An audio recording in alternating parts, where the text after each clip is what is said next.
Assalamualaikum warahmatullahi wabarakatuh. Halo para pendengar setia Cherry Mist, selamat datang kembali di channel kami. Pada malam ini, kami akan membawa kalian ke dalam sebuah kisah yang penuh dengan kengerian dan misteri. Siapkan diri kalian untuk mendengarkan cerita yang akan membuat bulu kuduk kalian berdiri. Inilah kisah tentang kisah nyata, terjebak di mal terbakar Klender Jakarta.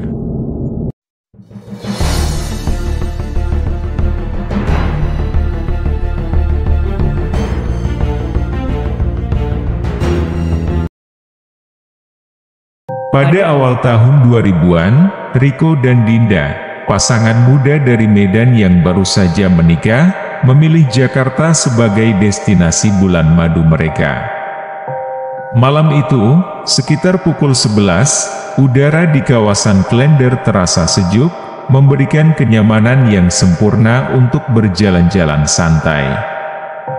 Riko dan Dinda, dengan tangan yang saling menggenggam erat, menikmati suasana malam yang tenang, berbeda dari keramaian yang biasa mereka jumpai di tempat wisata lainnya. Jalanan yang mereka telusuri sepi, hanya ditemani oleh beberapa kendaraan yang melintas sesekali dan lampu jalan yang remang. Ketika mereka melangkah lebih jauh, perhatian mereka tertuju pada sebuah pusat perbelanjaan di kejauhan. Mal itu tampak hidup. Kontras dengan lingkungan sekitarnya yang sunyi. Lampu-lampu terang menyinari bangunan, memantulkan kilau cerah di jendela kaca. Dari kejauhan, mereka bisa melihat bayangan orang-orang yang tampak sibuk berbelanja, gerak-gerik mereka terlihat jelas meski melalui kaca etalase. Mata Dinda berbinar-binar. Mereka berdua, tanpa berpikir panjang, melangkahkan kaki menuju pintu masuk mal itu. Mereka pun melangkah masuk ke dalam mal tersebut. Mal itu tampak penuh dengan orang-orang yang berbelanja, suara tawa dan percakapan bercampur dengan musik latar yang ceria. Barang-barang tertata rapi di rak-rak yang berjejer, dan toko-toko penuh dengan berbagai macam produk. Setelah beberapa saat menikmati suasana di lantai satu yang dipenuhi berbagai macam barang-barang yang tersusun rapi, Dinda tak bisa menahan kekagumannya. Mata Dinda berbinar, merasa bahwa mal ini menawarkan pengalaman belanja yang luar biasa. Riko tersenyum, senang melihat istrinya bahagia. "Ayo, kita lihat lantai 2, ajaknya, dipenuhi rasa penasaran akan apa lagi yang bisa mereka temukan di atas. Di lantai 2, suasana awalnya terasa lebih mengagumkan daripada yang mereka duga. Pakaian-pakaian beraneka ragam tergantung rapi di sepanjang lorong, tertata dengan sempurna seakan-akan menunggu untuk dipilih dan dicoba. Dinda segera tersenyum lebar begitu melihat deretan pakaian yang menggoda di depan matanya. Dinda dengan cepat memilih beberapa pakaian, dan mereka pun masuk ke salah satu ruang ganti yang cukup luas dan nyaman. Di dalam, mereka bergantian mencoba pakaian, tertawa kecil melihat diri mereka di cermin dengan berbagai gaya baru yang mereka coba. Semuanya terasa begitu menyenangkan, seolah-olah mereka sedang menikmati momen sempurna di tengah bulan madu yang tak terlupakan. Namun, ketika mereka selesai dan keluar dari ruang ganti, suasana tiba-tiba berubah drastis. Lorong yang sebelumnya terang benderang dengan lampu-lampu indah kini diselimuti bayangan, hanya diterangi oleh beberapa lampu penerangan dari luar dan cahaya bulan. Di sekeliling mereka, suasana mal berubah menjadi menyeramkan. Cermin-cermin di ruang ganti yang tadi memantulkan bayangan mereka dengan jernih kini retak dan berdebu, memantulkan bayangan buram yang tidak wajar. Pakaian yang tergantung di sekitar mereka terlihat seperti terbakar, dengan ujung-ujung yang hitam dan berlubang. Seolah-olah mereka baru saja melangkah ke dalam dimensi lain yang penuh dengan sisa-sisa kehancuran. Ketakutan mulai merayap di benak mereka berdua. Menyadari bahwa sesuatu yang mengerikan telah terjadi. Keheningan mencekam menggantikan tawa dan canda mereka sebelumnya. Rico merasakan bulu kuduknya meremang saat ia melihat ke sekeliling. "Kita harus pergi dari sini sekarang," kata Rico dengan suara tegang, menggenggam tangan Dinda lebih erat. Mereka berdua, dengan perasaan yang tidak karuan, mulai bergerak menjauh dari ruang ganti, mencoba menemukan jalan kembali ke lantai 1 yang penuh dengan keceriaan.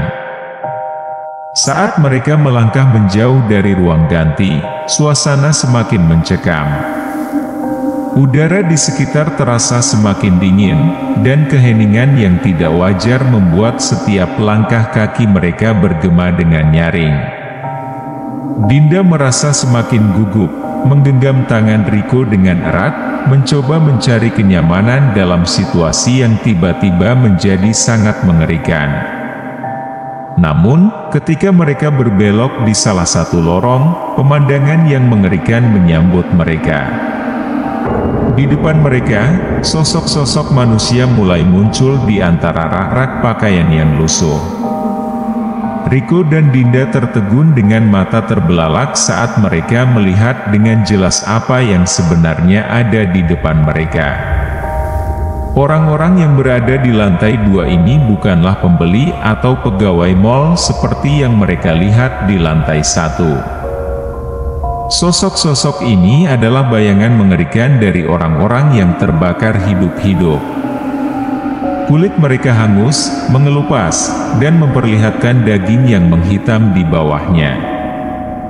Beberapa dari mereka masih mengenakan pakaian yang terlihat hangus dan compang-camping, sementara yang lain bahkan tidak lagi memiliki rambut atau pakaian, hanya tubuh yang tersiksa oleh luka bakar yang mengerikan. Wajah-wajah mereka, meski hancur, masih memperlihatkan ekspresi kesakitan yang tak terlukiskan, seolah-olah mereka terjebak dalam kengerian abadi. Beberapa dari mereka tampak berjalan tanpa arah, sementara yang lain menatap langsung ke arah Rico dan Dinda, dengan mata yang kosong namun penuh dendam. Mereka berdua segera berbalik, berlari mencari tangga yang membawa mereka kembali ke lantai 1. Tapi setiap langkah yang mereka ambil, sosok-sosok mengerikan itu seolah-olah semakin mendekat, seakan ingin menghalangi jalan keluar mereka. Suara api yang berderak dan bau daging terbakar mulai memenuhi udara, membuat mereka semakin panik. Ketika mereka akhirnya melihat tangga, mereka tersentak ngeri. Tangga yang tadi mereka naiki dengan tenang kini tampak seperti reruntuhan yang hangus. Pegangan tangga meleleh, anak tangga rusak dan berlapis abu, seolah-olah tangga itu sendiri telah terbakar.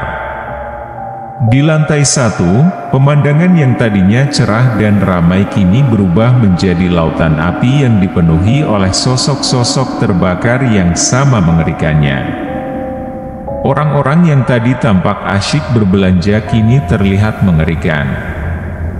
Kulit mereka terkelupas, hitam hangus seperti arang, dan mata mereka kosong, seperti menatap ke dalam kegelapan yang tak berujung.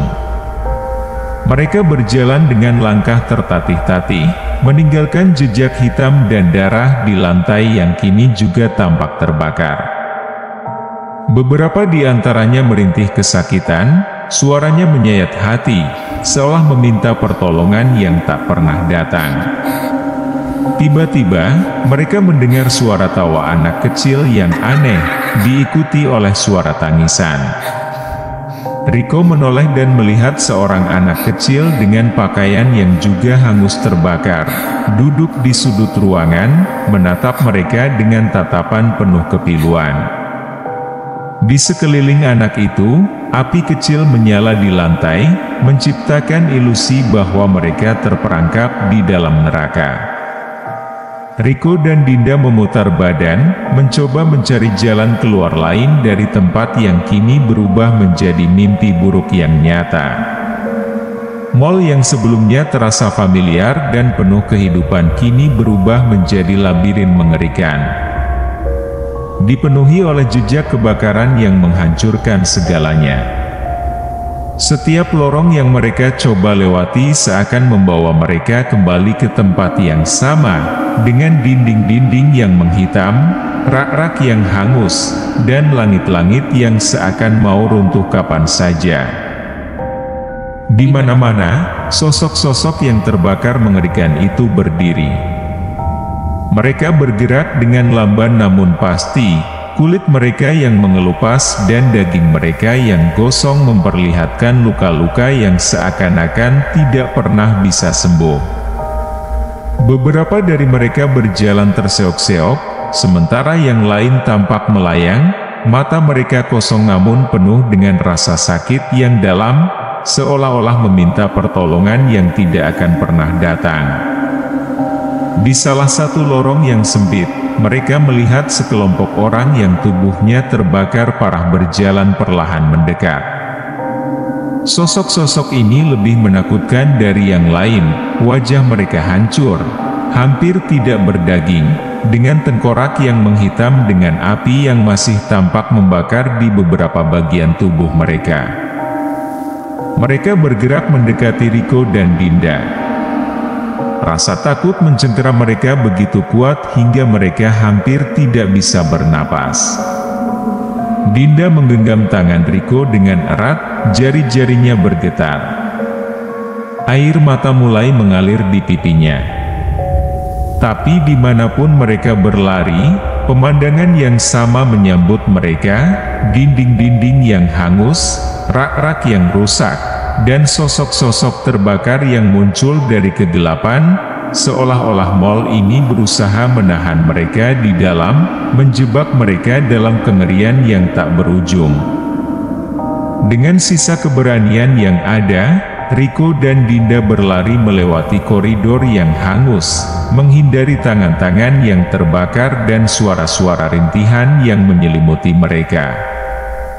Setiap langkah terasa berat. Seakan-akan udara di sekitarnya dipenuhi dengan kesakitan dan penderitaan dari masa lalu. Akhirnya, mereka menemukan sebuah pintu darurat yang tertutup sebagian oleh puing-puing.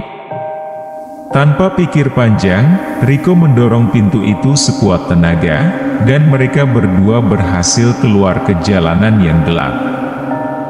Udara malam yang segar langsung menyambut mereka, meskipun rasa takut dan ngeri masih melekat erat di dalam dada. Ketika mereka menoleh kembali ke arah mall tersebut, tempat itu terlihat sepi, gelap, dan tidak berpenghuni. Tidak ada tanda-tanda kehidupan, tidak ada keramaian, hanya sebuah bangunan tua yang terabaikan dengan jendela-jendela yang pecah dan dinding yang menghitam seperti bekas kebakaran. Riko dan Dinda terengah-engah, mencoba mengatur napas setelah berhasil keluar dari labirin mimpi buruk itu. Mereka berdiri di jalanan yang sepi dan gelap, merasakan udara malam yang segar mengisi paru-paru mereka. Meskipun mereka sudah berada di luar, rasa takut dan ngeri masih menghantui pikiran mereka, membuat tubuh mereka gemetar. Saat itulah seorang satpam yang tampak sudah berusia paruh baya menghampiri mereka. Dengan wajah serius, dia menanyakan apa yang mereka lakukan di tempat itu. Riko masih berusaha memahami situasi, hanya bisa menjawab dengan suara bergetar, Kami baru saja keluar dari mall itu. Tadi kami melihat banyak orang di dalam, tapi sekarang..." Satpam itu menggelengkan kepala, matanya dipenuhi dengan kesedihan dan kewaspadaan. Mall ini adalah bekas lokasi kerusuhan 1998. Waktu itu, mal ini dibakar habis, dan lebih dari 200 orang tewas terjebak di dalamnya. Rico merasakan dingin menjalar ke seluruh tubuhnya. Kini semua mulai masuk akal, suasana mencekam, sosok-sosok terbakar yang mereka lihat, dan bagaimana mal itu berubah menjadi labirin mengerikan yang menakutkan. Dengan tubuh masih gemetar dan pikiran dipenuhi ketakutan, mereka mengucapkan terima kasih dan segera meninggalkan tempat itu. Saat mereka berjalan menjauh, mereka tidak bisa menghilangkan bayangan wajah-wajah yang mereka lihat di dalam mal itu, wajah-wajah penuh kesakitan dan penderitaan yang akan terus menghantui mimpi mereka untuk waktu yang lama. Ketika mereka berbalik untuk melihat sekali lagi ke arah mal yang kini tampak semakin jauh, mereka hanya melihat kegelapan yang membungkus bangunan itu, seolah-olah menelan segala sesuatu yang pernah terjadi di sana. Tempat itu sekarang hanya tinggal kenangan pahit, sebuah monumen bisu dari tragedi yang tidak akan pernah dilupakan. Terima kasih telah mendengarkan cerita, kisah nyata, terjebak di mal terbakar Klender Jakarta, bersama Cherry Mist. Kami harap kisah ini memberikan pengalaman mendebarkan bagi kalian semua. Ingatlah, di setiap perjalanan malam yang sepi, selalu ada sesuatu yang tak terduga menunggu. Tetap waspada dan jangan lupa untuk selalu mendengarkan Cherry Mist untuk cerita-cerita horor lainnya.